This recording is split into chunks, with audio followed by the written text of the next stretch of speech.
नमस्कार। स्वयं परियोजना के अंतर्गत जो मूक्स पाठ्यक्रम है उसमें आपका स्वागत है। व्याकरण विषय को लेकर जो पाठ्यक्रम में निर्धारित तद्धित प्रबोध है उसको आश्रित करके अब तक हमने आपको सामने पाठ प्रस्तुत किए।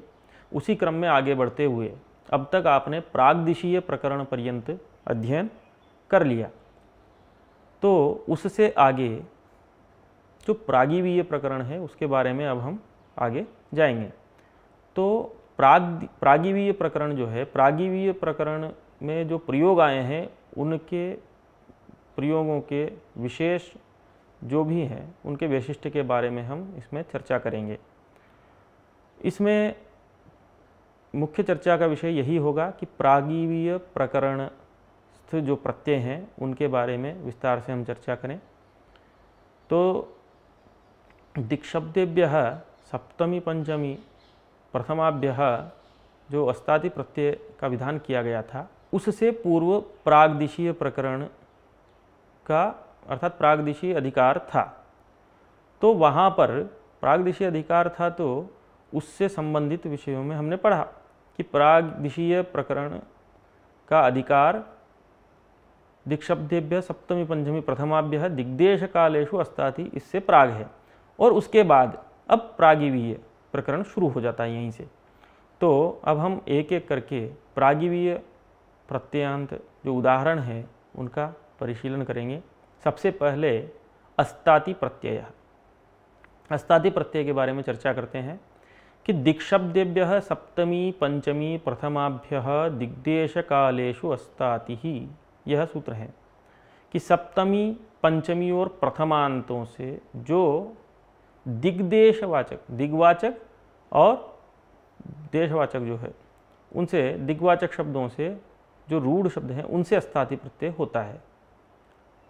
यहाँ पर अस्ताति में इकार उच्चारणार्थ है, अस्तात ऐसा, तो तकारांत यह प्रत्यय मानेंगे हम, क्योंकि इकार उच्चारण मात्र है अस्ताति। अन्यथा अस्तात ऐसा इस तरह से उच्चारण थोड़ा क्लिष्ट होता तो इकार का प्रयोजन यहाँ आपको उच्चारण के लिए मानना है। संख्याया विधार्थे धा इस सूत्र पर्यंत अस्ताति वर्जम अनुवर्तते। तो संख्याया विधार्थे धा इस सूत्र पर्यंत इसका अधिकार हमें मानना चाहिए। अस्ताति को छोड़ करके दिग्देशवाची नाम अस्ताति को छोड़ने के बाद अर्थात उसको हटाने के बाद जो दिग्देशवाचिभ्य इत्यादि सप्तमी पंचमी प्रथमा ये सब वहाँ पर अनुवर्तित होता है, ये सुलभतया जान लेना चाहिए।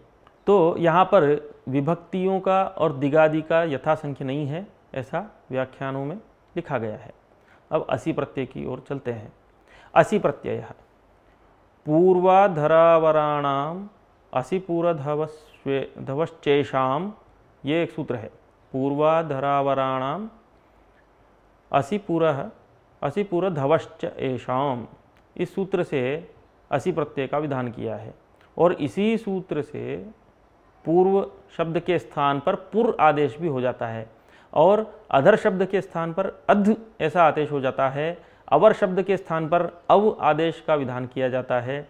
तो ये जो आदेश हैं ये अस्ताति प्रत्यय के पर में भी होते हैं ऐसा अस्ताति सूत्र में कहा गया है, अर्थात अस्ताति विधायक सूत्र में कहा है। उदाहरण से आपको ज्ञात होगा, जैसे पूर्वस्याम, पूर्वस्याः, पूर्वावा दिक्, सप्तमी पंचमी प्रथमा। याद कीजिए, स्मरण कीजिए, दिग्देशवाचिभ्यः सप्तमी पंचमी प्रथमाभ्यः ऐसा कहा था। तो सप्तमी का पूर्वस्याम, पंचमी का पूर्वस्याः और प्रथमा से पूर्वावादिक ऐसा व्यवहार हम करते हैं। तो पूर्व शब्द से असी प्रत्यय करने पर, अस्ताति प्रत्यय करने पर पुरः, पुरस्ताद ये रूप बनते हैं। अर्थात पूर्वस्याम, पूर्वस्याः, पूर्वा, इस अर्थ में जब हम पूर्व शब्द के स्थान पर तो पुर ऐसा आदेश कर देंगे तो अस्तात अगर प्रत्यय होगा तो पुरस्तात, तस् होगा तो पुरतः, इस प्रकार से रूप बनते हैं। इसके बाद अतसुच प्रत्यय के बारे में हम पढ़ते हैं। दक्षिणा शब्द से जो दिग्वाचक शब्द है उससे अस्ताति प्रत्यय होता है। अस्ताति प्रत्यय को बाध करके यह प्रत्यय अतसुच प्रत्यय किया जाता है, क्योंकि दक्षिणा शब्द भी दिग्वाचक है।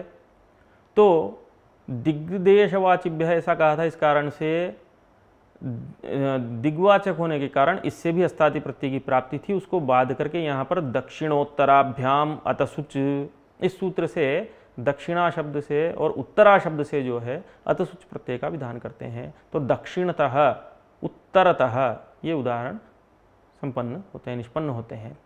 इसी प्रकार से उपरिष्टात, पश्चात, ये दो निपातन किए गए हैं अस्ताति प्रत्यांत। उपरिष्टात, अस्तात प्रत्यय बचता है, जैसे हमने कहा था कि अस्ताति में इकार उच्चारणार्थ है, तो अस्तात ऐसा जो अवशिष्ट भाग है उसमें उपरिष्टात और पश्चात इसका निपातन है। ऊपरी, ऊपरी, उपरिष्टात, पश्चात, इस सूत्रों से इनका निपातन, अर्थात साक्षात, क्योंकि यहाँ पर प्रकृति क्या है जिससे हम अस्तात प्रत्यय करेंगे, इसका स्पष्ट निर्देश नहीं होने के कारण पाणिनि जी ने साक्षात यहाँ पर जो है अस्तादि प्रत्यांत जो है उपरिष्टात और पश्चात शब्द का निपातन कर दिया है। इसके बाद आता है आति प्रत्यय। उत्तरात, दक्षिणात, उत्तराधर दक्षिणाद आति ही, इस सूत्र से यह आति प्रत्यय किया जाता है। इसी प्रकार से इसी क्रम में एन प्रत्यय है। दक्षिणेन, उत्तरेण, एन अन्यतरस्याम अदूरे अपंचम, पंचम्याः, ऐसा है। एनव अन्यतरस्याम अदूरे अपंचम्याः, इस सूत्र से यह प्रत्यय कहा गया है। फिर आच प्रत्यय, दक्षिणा शब्द से दक्षिणाद आच, इस सूत्र से आच प्रत्यय करते हैं। तो दक्षिणा वसति, दक्षिणायाम दिशि, इस अर्थ में दक्षिणा वसति, दक्षिणाद आच प्रत्यय करेंगे तो दक्षिणा रूप ही रहेगा। तो वसति का प्रयोग इसलिए किया गया है, वाक्य का प्रयोग यहाँ पर इस प्रकार से कि दक्षिणा शब्द का अर्थ यहाँ पर दक्षिणा दिक नहीं, अपितु दक्षिणायाम, ऐसा दक्षिणायाम दिशि, वहाँ उतना तावत पर्यंत अर्थ का यहाँ पर हमें निर्देश करना है, इसलिए वसति ऐसा बताया है। पंचम अर्थ में तो यह प्रत्यय नहीं होता है, ऐसा यहाँ पर विशेष आपको देखना है। उसके बाद आही प्रत्यय, दक्षिणा शब्द से आही प्रत्यय भी होता है दूर के अर्थ में, आही च दूरे, ये एक सूत्र है।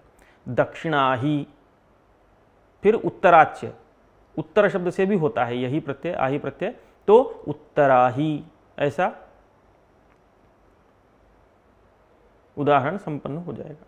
फिर उसके बाद धा, संख्यावाचक से विधार्थ में धा प्रत्यय होता है, संख्या या विधार्थे धा, उसका उदाहरण है चतुर्धा, पंचधा, ये सभी शब्द जितने भी हम कह रहे हैं ये लौकिक प्रयोग में इनका बहुधा हम इनका उपयोग करते हैं। धमुई प्रत्यय है, इसी प्रकार से द्विधम, द्वैधम इत्यादि। ऐसे ही एधाच प्रत्यय, द्वित्रि शब्दाभ्याम एधाच प्रत्यय क्रियते, तो द्वित्रि शब्दाभ्याम एधाच जो प्रत्यय करते हैं तो यहाँ पर द्विधा, द्वेधा, इस प्रकार से रूप निष्पन्न होता है। इसके बाद पाशप प्रत्यय, कुत्सितः भिषक, इस अर्थ में भिषक शब्द से पाशप प्रत्यय करते हैं, भिषक पाशः ये रूप है। याप्ये पाशप, ये इस पाशप प्रत्यय का विधायक सूत्र है। याप्य नामक कुत्सितः, निंद्यः, ऐसा। तो भिषक पाशः नाम जो भिषक नाम जो वेद्य जो है कुत्सित निंद्य हो, वो उसके अर्थ में यहाँ पर प्रयोग किया गया है। उसी प्रकार से अन प्रत्यय, द्वितीयो भागः द्वितीयः, तृतीयो भागः तृतीयः, ये रूप यहाँ पर बनता है अन प्रत्यय से। पूर्णाद भागे तीयाद अन, ऐसा एक सूत्र है कि द्वितीयो भागः इस अर्थ में, तृतीयो भागः इस अर्थ में, द्वितीय तृतीय, ये जो रूप हम बताते हैं वो इसी प्रकार से बनते हैं। तीयाद अन, इस सूत्र से यह अन प्रत्यय होता है एकादश संख्यायाः प्रागेव, और यह जो अन प्रत्यय होता है यह एकादश संख्या से पूर्व में ही होता है। इसी कारण से द्वितीय, तृतीय, चतुर्थ, आगे जो जहाँ भी संभव है दशन, एक इत्यादि में यह अन प्रत्यय है। उसके बाद ईकक प्रत्यय, तीय प्रत्ययांत से ईकक प्रत्यय का विधान किया गया है स्वार्थ में, अर्थात तीय प्रत्ययांत का जो अर्थ है उतना ही अर्थ ईकक प्रत्यय करने के बाद भी होगा। जैसे ईकक प्रत्यय में अभी ककार की संज्ञा हो जाएगी, ई का ऐसा अवशिष्ट रहेगा, कित्वाद आदि वृद्धि। तो जैसे द्वितीय शब्द है, तो द्वितीय शब्द में जो तीय प्रत्यय है द्वैस्तीय, उस तीय प्रत्ययांत से जितना अर्थ आता है उतना ही अर्थ ये ईकक प्रत्यय करने के बाद भी आता है। जैसे द्वैतीयक, जैसे द्वितीयम सूत्रम द्वितीयकम सूत्रम, दोनों का अर्थ समान ही है। इसके बाद य और अन प्रत्यय है, इनका उदाहरण है शाष्ठः षष्ठः इत्यादि। षष्ठाष्टमाभ्याम ऐंच, षष्ठ और अष्टमाभ्याम, षष्ठ और अष्टम, इन दो प्रकृति से यह प्रत्यय यहाँ पर किया गया है। ये दो प्रत्यय होते हैं। तो यह प्रत्यय ऐंच ऐसा कहा है, तो चकार से अन प्रत्यय का यहाँ पर हम अनुवर्तन करते हैं। यह प्रत्यय अनुबंध लोपे नित्वाद आदि वृद्धि, शाष्ठ ऐसा रूप बनेगा। अन प्रत्यय करते हैं तो षष्ठ ऐसा रूप बनता है। फिर इसके आगे आकिनिच, एकाद आकिनिच असहाय, एकाद आकिनिच असहाय। इसके बाद आकिनिच प्रत्यय है, एकाद आकिनिच असहाय, इस सूत्र से उसका विधान करते हैं। अनुबंध लोप होने पर एकाकिन यह शब्द निष्पन्न होता है, जिसका प्रथमा एक वचन विभक्ति कार्य करने, प्रथमा एक वचन में विभक्ति आदि कार्य करने के बाद एकाकी यह रूप निष्पन्न होता है।